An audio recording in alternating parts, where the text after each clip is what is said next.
जिस शिवलिंग के हम दर्शन कराने वाले हैं आपको, ये बहुत ही अद्भुत है। और यहाँ की जो कथा है नर्मदा पुराण के हिसाब से बहुत अद्भुत है। और ऐसा शिवलिंग शायद ही कोई है नर्मदा जी के किनारे, जो कि ये साक्षात शिव जी ने अपने हाथों से स्थापित किया हुआ शिवलिंग है। और वो क्यों किया था और कैसे आए, तो मैं सभी कहानी बताता हूँ दर्शन कराते कराते। हम यहाँ पे रुके थे, धर्मशाला है और हनुमान मंदिर है और गुप्तेश्वर महादेव जी के दर्शन आपको कराते हैं। चलिए। सुबह सुबह चाय मिली है, अभी हमारी भोजन, ये क्या बोलते हैं, पूजन पूजन हो चुका था। देखिए ये सुंदर परिसर है गुप्तेश्वर महादेव जी का, और साथ में ही एक झरना नदी बहती है।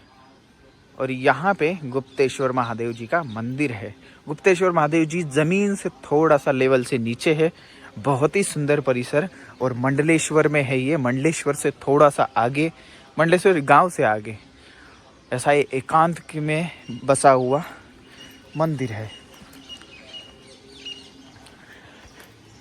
और यहाँ पे अब जिस हिसाब से शिवजी ने तपस्या की है उस हिसाब से ये इसका थोड़ा रखरखाव नहीं है, लेकिन बहुत सुंदर और बहुत अद्भुत शिवलिंग, अद्भुत जगह है ये। माता महेश्वरी जी, और देखिए कितना सुंदर है। और यहाँ पे जो है नींद आई है, यहाँ पे जो शांतता मिली है मुझे, बहुत अद्भुत है वो शांतता। ये देखिए नीचे की तरफ है शिवलिंग ये, और यहाँ से एक नदी बहती है, दूर से आती है, वो जाके नर्मदा जी में संगम होता है उनका।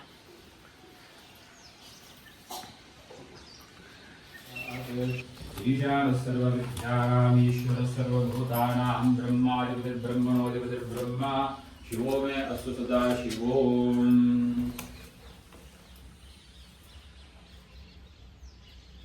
कलाभ्यां चूडालङ्कृतशशिकलाभ्यां निजतपः फलाभ्यां भक्तेषु प्रकटितफलाभ्यां भवतु वीं शिवाभ्याम् अस्तोकत्रिभुवनशिवाभ्यां हृदिपुलद्भवाभ्याम् आनन्दस्फुरदनुभवाभ्यां मतिरियम्। नमस्ते नमस्ते महादेव शंभो, नमस्ते नमस्ते दयापूर्ण सिंधो, नमस्ते नमस्ते प्रपन्नात्म बंधो, नमस्ते नमस्ते नमस्ते महेश। स्वश्वत्री गिरिपोत्कलि त्रिजगतां रक्षाकृतौ रक्षितां साक्षादप्त सप्तकटाक्ष सरली श्रीमत्सुधावर्षिणी।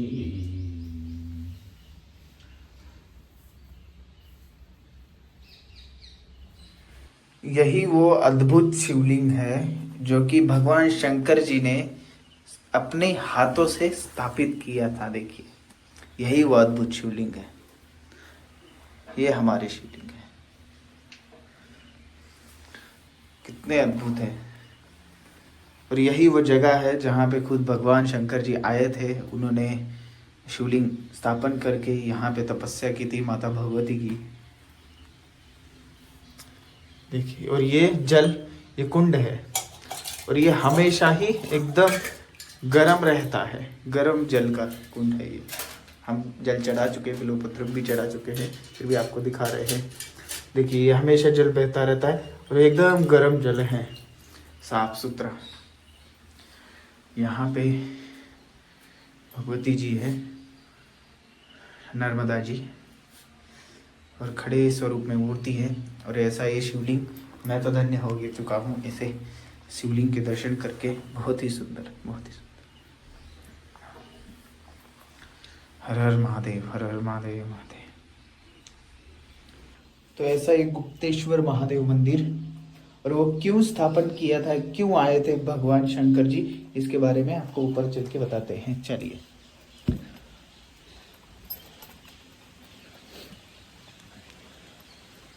देखिए सुंदर परिसर, और ये मंदिर। यहाँ पे भगवान शंकर जी यहाँ पे क्यों आए थे? ये उस समय की बात है, सतयुग की बात है, जब सभी मुनिगण तपस्या करते थे वनों में। और ये वन हुआ करता था, दारू वन बोलते थे इसको, दारू का वन नहीं, दारू वन। ठीक, इस वन में आए माता पार्वती जी और भगवान शंकर जी, घूमते घूमते आए। बहुत अच्छा लगा इनको, और यहाँ पे ऋषि तपस्या करते हुए उनको दिखे। तो पार्वती जी ने बोला कि महाराज, ये ऋषि इतना वैराग्य कैसे आता है इनमें, इतना तपस्या बल यहाँ पे कैसे होता है इनका। तो महादेव जी बोले, इनके पत्नियों का कारनामा है ये। सती, जो सतीत्व होता है, वो इतना तपस्या बल को इनके पत्नियों के बढ़ा देता है कि उसका लाभ वो इनको मिलता है, उनकी तपस्या में मिलता है। तो फिर पार्वती जी बोले, आप इनके जो पत्नियां हैं, इनकी सतीत्व का परीक्षा लीजिए। तो इस पे एक बात कही भगवान भोलेनाथ जी ने कि कभी भी कोई भी ऋषि तपस्या कर रहा है, या फिर कोई ऋषि नहीं भी कर रहा लेकिन ऋषि है वो, तो उनसे उलझना, उनको छेड़ना सर्वनाश का कारण बन जाता है। तो भगवान शंकर जी ऐसी बात बोल रहे, देखिए, किसी भी संत की कोई भी अवहेलना नहीं करना, सर्वनाश का कारण बनता है, चाहे वो देवता क्यों ना हो, और वो तो महादेव है, तब भी ऐसी बात कर रहे हैं। उसके बाद स्त्री हट के सामने वो घुटने टेक गए, वो बोले ठीक है, हम परीक्षा लेंगे। वो आए यहाँ पे, कपालिक ब्रह्मचारी का वेश बनाया उन्होंने। कपालिक मतलब छोटा सा कपालिक होता है, वो अघोर में होते हैं कपालिक, और वो नग्न रहते हैं हमेशा। तो उन्होंने सुंदर ब्रह्मचारी का वेश बनाया, यहाँ पे दारू वन में आए, और वो बांसुरी बजाने लग गए, तांडव करने लग गए, ऐसा सुंदर कार्य करने लग गए। फिर ऐसा सुंदर देख के सारा वन मन मोहित हो गया। फिर उसमें ऋषियों की जो स्त्रियां, पत्नियां थी, वो भी मनमोहित हुई। तो वो आई देखने, तो नृत्य करते हुए, भगवान शंकर है भाई वो तो, और सबसे सुंदर, तो वो भी मोहित होने लगी धीरे धीरे। जब ये बात पता लगी ऋषियों को, तब वो आए, वो देख के सारा दृश्य उन्होंने ब्रह्मचारी जी को बोला, मतलब महादेव जी को बोला कि ये ठीक नहीं है। तब उन्होंने उसी क्रोधवश आके उन्होंने तपस्या का बल एकत्रित करके, ब्राह्मणों ने क्रोधवश आके उनको श्राप दिया कि आपका लिंग का सर्वनाश हो जाएगा। तो ऐसा ही हुआ, सर्वनाश हुआ। देवता सभी डर गए कि महादेव जी के साथ में ऐसा हुआ, तब तो सृष्टि खत्म हो जाएगी, सब कुछ खत्म हो जाएगा। फिर बाद में जब देवता आए, ऋषियों ने समझाया कि ये भगवान महादेव है, आपने उनको ऐसा श्राप दे दिया। तो ऋषियों को पश्चाताप हुआ उस बात का कि हमने ये क्या कर दिया, क्रोधवश। फिर उन्होंने बोला कि हमारी तपस्या का इतना प्रभाव है कि हम वो वापस नहीं ले सकते, लेकिन उसका अलग हम उत्साप दे सकते हैं, कि भाई वरदान दे सकते हैं। तो उन्होंने वरदान दिया कि आज से महाराज आपकी सिर्फ लिंग की पूजा होगी, और आप इसी वन में रह के अगर तपस्या करोगे तो वो श्राप खत्म हो जाएगा, और नर्मदा जी के किनारे तपस्या करोगे तो श्राप खत्म हो जाएगा। फिर भगवान भोलेनाथ जी यहीं पे रहे, इसी जगह पे रहे, इसी जगह पे रह के उन्होंने अपने हाथों से शिवलिंग स्थापन किया। उसी शिवलिंग पे नर्मदा जी का जल प्रवाहित करते थे, नर्मदा जी की तपस्या करते थे, और वहाँ पे देखिए उनके शाप का सर्वनाश हुआ। ऐसा यह अद्भुत शिवलिंग जो शिव जी के हाथों से स्थापन हुआ, ऐसी ये जगह है। देखिए इतनी प्रभावशाली जगह है ये, बहुत प्रभावशाली। और मैं तो सोचता हूँ इसको तो क्या से क्या होना चाहिए, और वो कैसा पड़ा हुआ है, मानव कैसे क्या कर देता है तो वो समझता नहीं है। चलो कोई बात नहीं है, लेकिन जगह वैसी की वैसी पवित्र है, तो मुझे अच्छा लगा, और कुछ ज़्यादा हलचल नहीं दिखी। बहुत सुंदर जगह और बहुत प्रभाव है शिवलिंग का, मुझे बहुत अच्छा लगा यहाँ पे। और आप भी आइए भगवान भोलेनाथ जी के दर्शन करने, बहुत सुंदर है ये। देखिए ज़रा, महसूस करिए इस दृश्य को। देखिए ऐसा लग रहा है भगवान को प्रणाम करने सभी पक्षी आए हुए हैं, और ये प्रकृति खुद आ रही है। भगवान भोलेनाथ जी वहाँ से आ रहे हैं प्रणाम करने, नहीं भगवान सूर्य देव जी आ रहे, सॉरी। और नदी का कलकलाट, यहाँ पे जो झरना है वो तो रात भर चलता ही रहा, और सुबह होते होते और ज़्यादा आवाज़ बढ़ गया उसका। ऐसा सुंदर। और यहाँ से सीधा दर्शन होते हैं भगवान भोलेनाथ जी के। देखिए सीधा दर्शन होते हैं। बहुत सुंदर स्थान है। और यहाँ पे एक, अब वो क्या मैं बताऊँ, यहाँ पे बोलते हैं कि आदि श्री शंकराचार्य जी ने यहीं पे पंडित जी के पराजय, मंडन मिश्र जी के साथ पराजय के बाद में उन्होंने अपना शरीर पर काया किया था, पर काया प्रवेश। अब वो तो विवादित है, क्योंकि कुछ लोग बोलते हैं यहाँ पे किया था, कुछ लोग बोलते हैं वहाँ पे किया था, लेकिन चलो हमने मान लिया यहाँ पे किया था भाई। ऐसा ये स्थान, आदि श्री शंकराचार्य जी भी यहाँ पे आए ही थे, इसमें कोई दो राय नहीं है। चलिए अपन एक बार फिर दर्शन करते हैं, फिर आगे बढ़ते हैं। ऐसा अद्भुत स्थान मुझे देखने को मिला, मैं यही बात बहुत भाग्यशाली समझता हूँ खुद को। बहुत सुंदर स्थान है ये। अंदर आके यहाँ पे इतनी शांति मिलती है। और यहाँ पे जल का कुंड भी है। एक बार फिर से जल चढ़ा के जाऊंगा, मुझे एकदम तसल्ली नहीं हो रही, ऐसा ये सुंदर स्थान है। और एनर्जी बहुत हाई लेवल की है।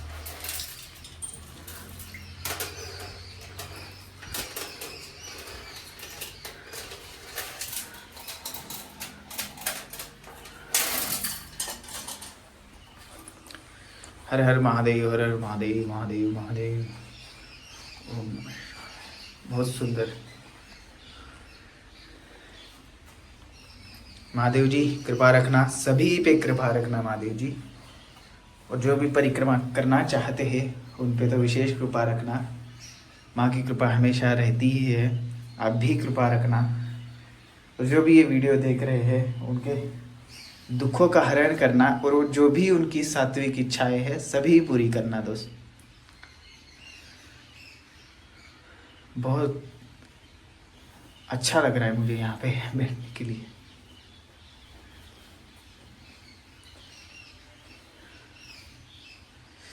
हर हर महादेव, महादेव।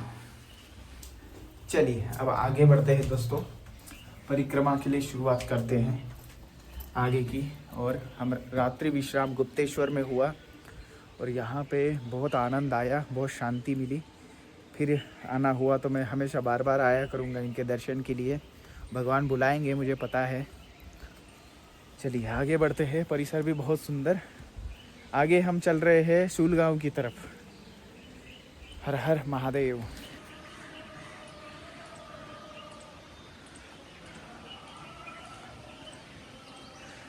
ऐसा ये सुंदर परिसर है।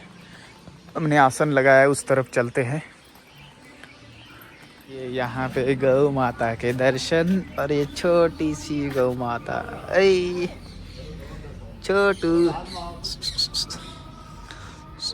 ये बड़ी फ्रेंडली है।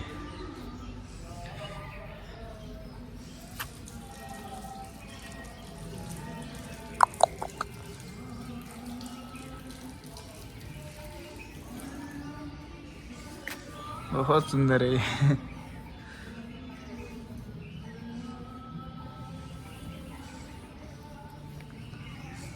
देखो इसके सिर पे कैसे बना हुआ है, चांद जैसा।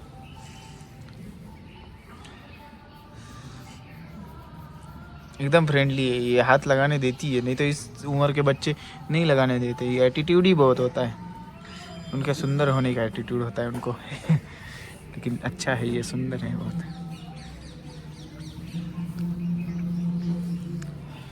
चलो बाय, हमें जाना है। अरे इधर आए फिर। ऐसे करने को बोलता है ये। हमें जा रहा हूँ, जाने दो रे भाई, जाने दो।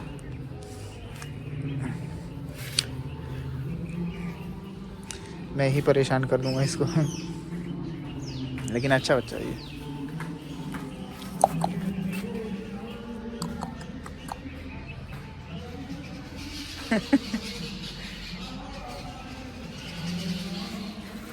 ये इसकी मम्मी है। फिर आ रहा है, खेलना चाहता है ये। क्या देख रही?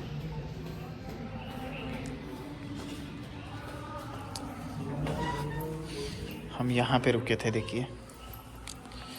अब मैं सामान समेटने वाला हूँ, फिर आगे निकलते हैं। और अच्छी नींद आई इधर देखिए, ऐसा होने के बावजूद भी नींद आती है इधर, क्योंकि मन की शांति बहुत मैटर करती है। आज बहुत सारे विषयों पे चर्चा होगी, तो आप बने रहिए वीडियो में। और आज कौन से विषयों पे चर्चा होगी वो मैं आगे ही बताऊंगा, चलते चलते करेंगे अपन, क्योंकि 2-3 ही तीर्थ हैं जो दर्शन करेंगे, तो रुकना थोड़ा कम होगा। इस वजह से मैं आगे बताता रहूँगा, आगे कौन से चीज़ें हम, और बहुत ज़रूरी विषय, कुछ शास्त्र में लिखे नियम के बारे में, कुछ नर्मदा जी के बारे में, और कुछ आयुर्वेद के बारे में करेंगे अपन चर्चा। बहुत सारी जानकारी दूंगा, तो आप लेते रहिए जानकारी, ठीक है। चलिए मैं पैकिंग कर देता हूँ।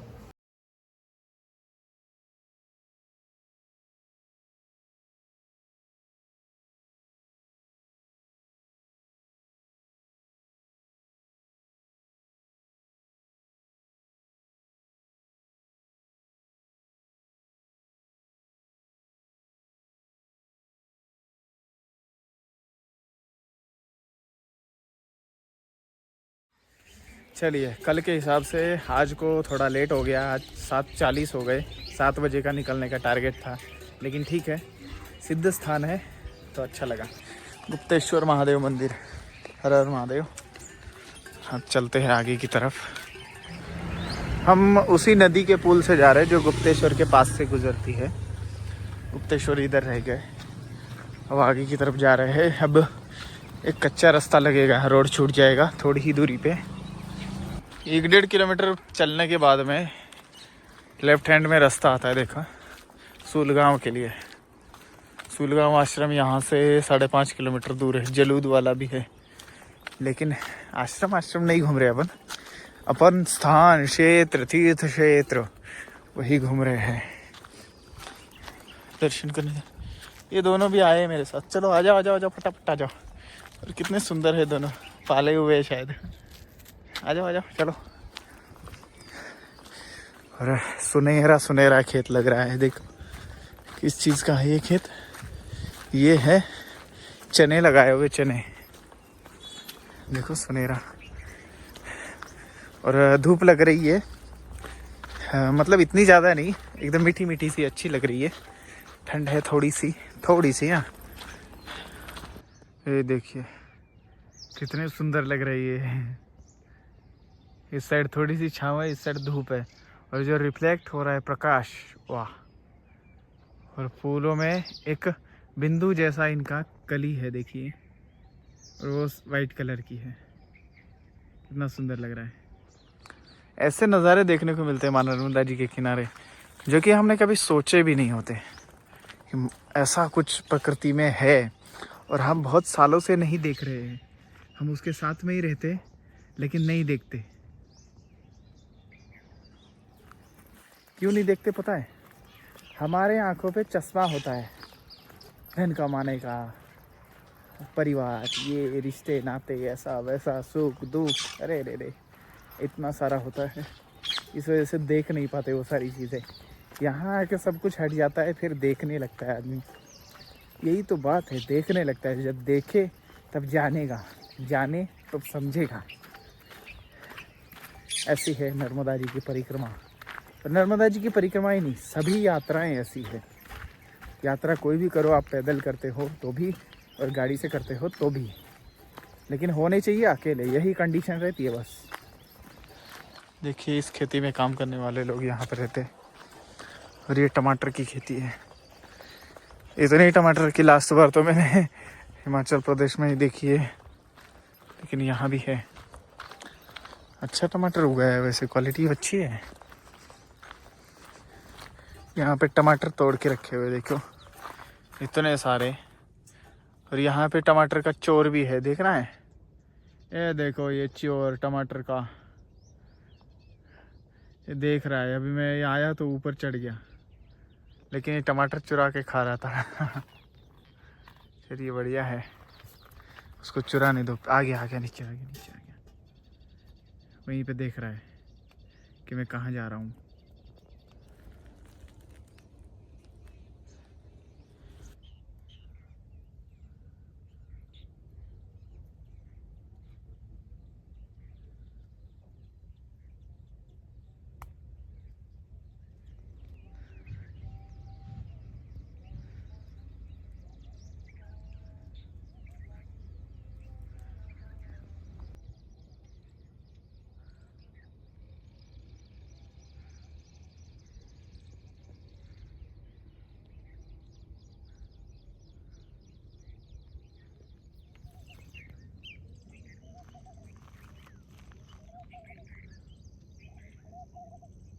इधर आगे आके बोर्ड लगाया गया है, यहाँ भी लगाया सूलगांव नर्मदा परिक्रमा मार्ग ये रहा।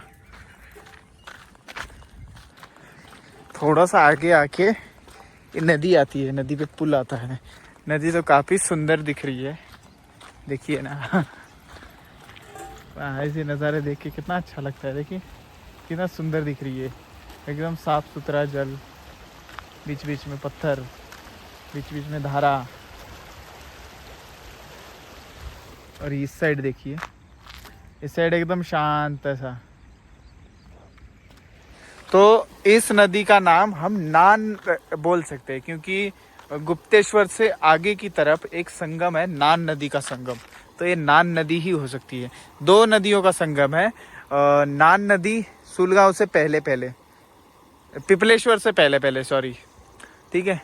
सूलगांव से पहले ये नान है, ठीक है। सूलगांव के बाद मालन नदी हो सकती है, अगर कोई नदी दिखी तो वो मालन हो सकती है। और ये आगे जाके माँ नर्मदा जी में संगम होता है। इसका संगम तो बहुत दूर रह गया, अब हम इधर से आ गए हैं क्योंकि उस साइड थोड़ा रास्ता कम है और भराव, जल का भराव हो गया ना, इस वजह से तो हम इधर की तरफ आ गए। चलो चलते हैं आगे आगे। थोड़ा विश्राम के लिए रुका था और ये पक्षी दिखा, देखो कैसे पैदल चल रहा है। लगता है ये भूल गया मैं उड़ सकता हूँ। छोटे से पैर है इसके, पैदल पैदल जा रहा है। चलो अच्छा है।